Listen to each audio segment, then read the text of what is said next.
अस्सलाम वालेकुम dear students. उम्मीद करता हूँ आप सारे अपने अपने घरों में बिल्कुल ठीक ठाक होंगे। अल्लाह ताला आपको हिफ्ज़-ओ-अमान में रखे सबको। ठीक है, तो आज हम मिड के बाद जो हमारा पहले लेक्चर है, तो मिड से पहले हमने 3 फेज़ ट्रांसफार्मर पढ़ा, सिंगल फेज़ ट्रांसफार्मर पढ़ा और इंडक्शन मोटर, उसकी सारी टाइप्स पढ़ी हमने। ठीक है, आज का हमारा टॉपिक है ये सिंक्रोनस जनरेटर में पढ़ा रहा हूँ आपको इलेक्ट्रिकल मशीनरी फंडामेंटल्स से। ठीक है, इस बुक से पढ़ा रहा हूँ और इस बुक से जो है ना मैंने कुछ स्लाइड्स बनाई हैं, डिज़ाइन की हैं। ठीक है, तो जी इसकी बेसिक टोपोलॉजी क्या है आपके सिंक्रोनस जनरेटर की। इन stator a 3-phase winding similar to the one described in chapter 4. Since the main voltage is induced in winding, it is called armature winding. जिस वाइंडिंग में क्या नाम है वोल्टेज इंड्यूस हो रहे हैं उसे हम स्टेटर वाइंडिंग कह रहे हैं। ठीक है, उसके बाद जो इन रोटर में जो मैग्नेटिक फील्ड इज जनरेट, उसमें इंड्यूस हो रहे हैं वोल्टेज, जिसमें मैग्नेटिक फील्ड जनरेट हो रही है। ठीक है, बाय अ परमानेंट मैग्नेट और by applying DC current to rotor winding. ये मैग्नेटिक फील्ड दो तरह से प्रोवाइड हो सकती है, परमानेंट मैग्नेट से या apply DC current to rotor winding.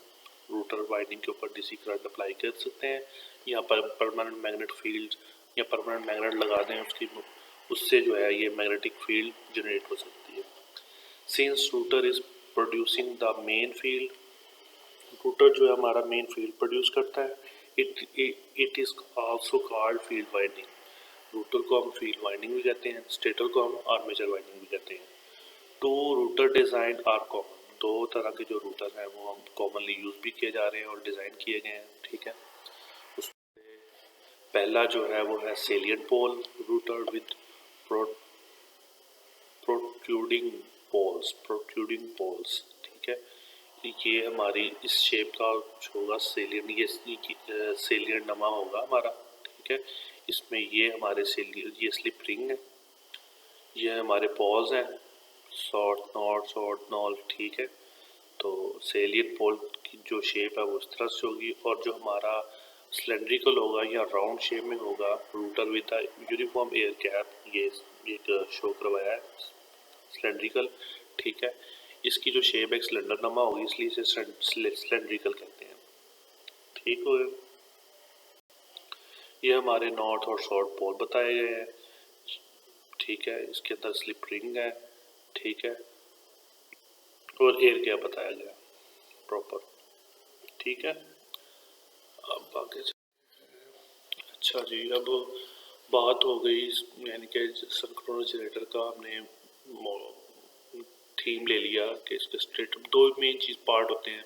ठीक, बाकी तो कमोडेटर ये वो बहुत सब काफ़ी चीज़ें हैं, लेकिन मेन जो दो पार्ट थे वो स्टेटर और रोटर के थे।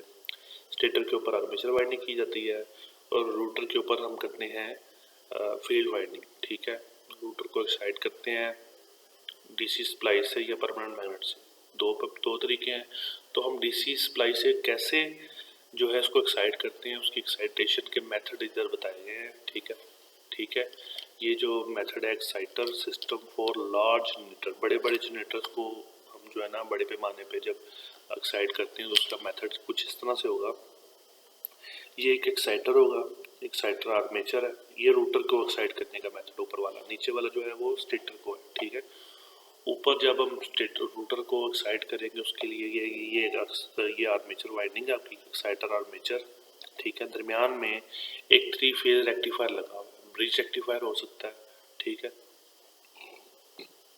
है, या कोई भी, तो ये 3 फेज एक रेक्टिफायर लगा हुआ है, एक फेज के लिए ये, दूसरे के लिए ये, तीसरे के लिए, तीनों फेजेस यहाँ से आ रहे हैं। आगे जो है इसकी मेन फील्ड जो है ना सिंक्रोनस मशीन की जो मेन फील्ड है वो इसके साथ जो है अटैच है। ठीक है, तो हम मेन फील्ड को एक्साइट कर रहे हैं, रोटर की मेन फील्ड को एक्साइट कर रहे हैं थ्रू एक्साइटर आर्मेचर और 3 फेज रेक्टिफायर के जरिए। ठीक है, क्योंकि मैंने पीछे भी बात की कि हमने रोटर को डीसी सप्लाई या परमानेंट मैग्नेट से हम इसे एक्साइट कर सकते हैं, तो हम इसे डीसी सप्लाई से कर रहे हैं। परमानेंट मैग्नेट यहाँ पे यूज़ नहीं किया, डीसी सप्लाई यूज़ किया। ये एक ब्रशलेस एक्साइटर सर्किट है, ठीक है। उसके बाद जो इसका स्टेटर साइड है, स्टेटर साइड से हम यहाँ से इसके वोल्टेज लेते हैं, आउटपुट यानी कि यहाँ पे हम अपना लोड अटैच करते हैं।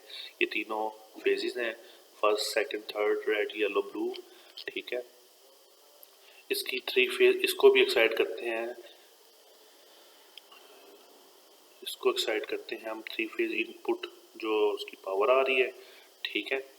उसके आगे इसकी सीरीज में एक क्या नाम है, रेजिस्टेंस लगी हुई वेरिएबल, आगे एक एक्साइटर फील्ड है, ठीक है। तो हम इसको इस तरह से एक्साइट करते हैं लो करंट पे। अब ये एक सर्किट है, ये भी एक्साइटर सर्किट है, ठीक है। इसमें जो है ना पीछे जो है ना परमानेंट मैग्नेट नहीं था यूज़ किया, यहाँ पे एक परमानेंट मैग्नेट यूज़ करके हम जो है ना एक्साइटेशन सर्किट बनाया हुआ, डिज़ाइन किया हुआ है, ठीक है। इसे पायलट एक्साइटर भी कहते हैं, ठीक है। पायलट एक्साइटर फील्ड भी कहते हैं, और परमानेंट मैग्नेट लगा होता है इसमें, ठीक है। ये परमानेंट मैग्नेट इस फील्ड को एक्साइट करता है, 3 फेज रेक्टिफायर से कन्वर्ट करके डीसी में, डीसी इधर देता है, डीसी फील्ड देता है, ठीक है। डीसी फील्ड जब इसे मिलती है फिर ये मैग्नेटिक फील्ड प्रोड्यूस करता है, और स्टेटर साइड पे वोल्टेज रिड्यूस होना शुरू हो जाते हैं, और वो रूटर मूव करना शुरू कर देता है, और जनरेटर जो है वो आउटपुट पे वोल्टेज देना स्टार्ट कर देता है। स्टेटर साइड पे ये है पायलट एक्साइटर, 3 फेज रेक्टिफायर है, ये फील्ड एक्साइटर है, ठीक है। और यहाँ से हम इसकी आउटपुट लेंगे, ठीक है। बाकी सारा सेम है। तो ये जो आप brushless excitation scheme that includes a pilot exciter हमारा ये था, ठीक है। The permanent magnet of the pilot generator produce a field current of the exciter which in turns produce the field current of the main machine, ठीक है। तो ये main machine के फील्ड करंट को एक्साइट करता है। एक ब्रशलेस एक्साइटेशन स्कीम है, पीछे वाली जो स्कीम थी वो भी ब्रशलेस थी, लेकिन उसमें पायलट एक्साइटर नहीं था, ये हम कह लेंगे परमानेंट मैग्नेट नहीं था, ठीक है। इसमें परमानेंट मैग्नेट यूज किया गया, ठीक है। अच्छा जी, उसके बाद है the speed of rotation of synchronous generator. अब आपने फील्ड एक स्टेटर लगाया, मोटर लगा ली, ठीक है, जनरेटर लगा लिया, जो भी, ठीक है। उसके बाद आपने फील्ड एक्साइट की, स्टेटर पे वोल्टेज अप्लाई की है, जो भी किया, आपने मोटर चला ली है। अब उसको आप किस स्पीड से चल रही है आपको ये भी तो बताना चाहिए ना। तो उसके लिए फार्मूला है the speed of rotation of synchronous generator F E equal to NMP over 120, ठीक है। ये एक फार्मूला है जिसमें 120 कांस्टेंट, ठीक है, फार्मूले का कांस्टेंट है, ठीक है। इसमें FE क्या है, NM क्या है, PE क्या है बताते हैं। FE जो है इलेक्ट्रिकल फ्रिक्वेंसी है इन हर्ट्ज, ठीक है, फ्रिक्वेंसी हमेशा हर्ट्ज में लेते हैं। और NM जो है mechanical speed of magnetic field है इन RPM, router speed in RPM, ठीक है। ये हमारे रूटर की RPM, रेवोल्यूशन पर मिनट स्पीड है, 1 मिनट में वो कितने चक्कर लगाता है, ठीक है। तो हमें अगर फ्रीक्वेंसी गिवन हो तो हम इसकी स्पीड गिवन कर सकते हैं। पोल उसके गिवन होंगे, मोटर आपने डिज़ाइन की तो पोल तो लगे होंगे ना, तो नंबर ऑफ पोल्स, ठीक है। तो आप स्पीड मेजर कर सकते हैं अगर फ्रीक्वेंसी गिवन हो तो फ्रीक्वेंसी, ठीक है। तो इस तरीके से यहाँ अगर आपको स्पीड गिवन हो, ठीक है, टैकोमीटर से आप स्पीड निकाल सकते हैं, टैकोमीटर से आप रूटर की स्पीड फाइंड कर सकते हैं। उसके बाद आप इस फार्मूले से फ्रीक्वेंसी भी निकाल सकते हैं, ठीक है। उसके बाद है जी the internal generator voltage of a synchronous generator, it was show previously the magnitude of the voltage induced in a given stator phase was found to be, अच्छा जी, हमने अब इंटरनल वोल्टेज फाइंड करने सिंक्रोनस जनरेटर के, उसका formula कुछ इस तरह से है। EMF हमारी जो होगी, जो जनरेटर के जो वोल्टेज होंगे कुछ उसकी फार्मूला ये है, EA is equal to √2πNC∅F, ठीक हो गया। या ये इक्वल होगा NC पाई ओवर √2 ठीक है। The induced voltage is proportional to the rotor flux for a given rotor angular frequency in electrical radians per second। हमारा जो है इलेक्ट्रिक वोल्टेज इस तरह फाइंड करेंगे। Since the rotor flux depend on the field current IF, the induced voltage EA is related to the field current as shown below. This generator magnetization curves of the open circuit characteristics of the machine। नीचे एक नीचे एक diagram दी है, ठीक है, उसमें इसकी सारी कैरेक्टरिस्टिक्स शो हो रही है। मैं आपको बताता हूँ कैसी है। वो कुछ इस तरह से होगी, ये हमारा फ्लक्स होगा, ये हमारा फील्ड करंट होगा, ठीक है, फील्ड करंट होगा। और हमारा जो है फील्ड करंट जिस तरह बढ़ेगा उसी तरह हमारे वोल्टेजेस बढ़ेंगे, ठीक है। और ओमेगा हमारा जो है सिंक्रोनस कांस्टेंट रहेगा, omega is equal to omega synchronous constant रहेगा, ठीक है।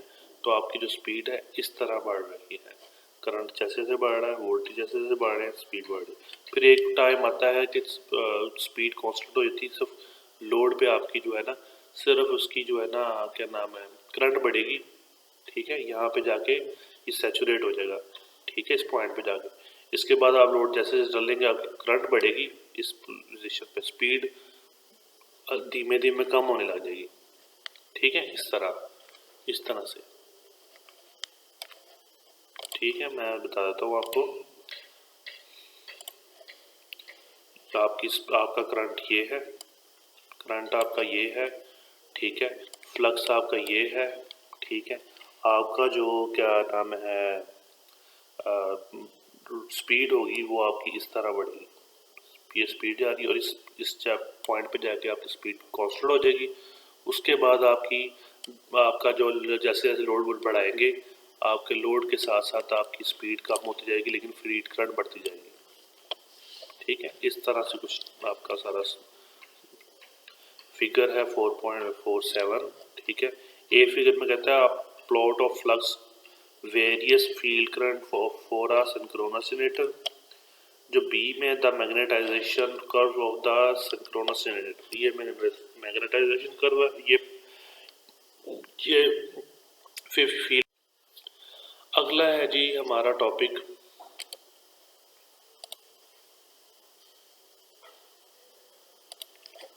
ये है the equivalent circuit of a synchronous generator when generator is not loaded. Generator जब नहीं चल रहा, the internal generated voltage EA is the same as the voltage appearing at the terminal of the generator। तो हमारे जो EA voltage हैं वो same होंगे, अब हमारे जो जनरेटर को के टर्मिनल पे जो अप्लाई वोल्टेज किए हैं वो सेम होंगे, दोनों सेम होंगे। व्हेन जनरेटर इज लोडेड, अब बैलेंस लोड होगी, यानी कि आपने जनरेटर को लोड किया और 3 फेज बैलेंस लोड डाला आपने, ठीक है।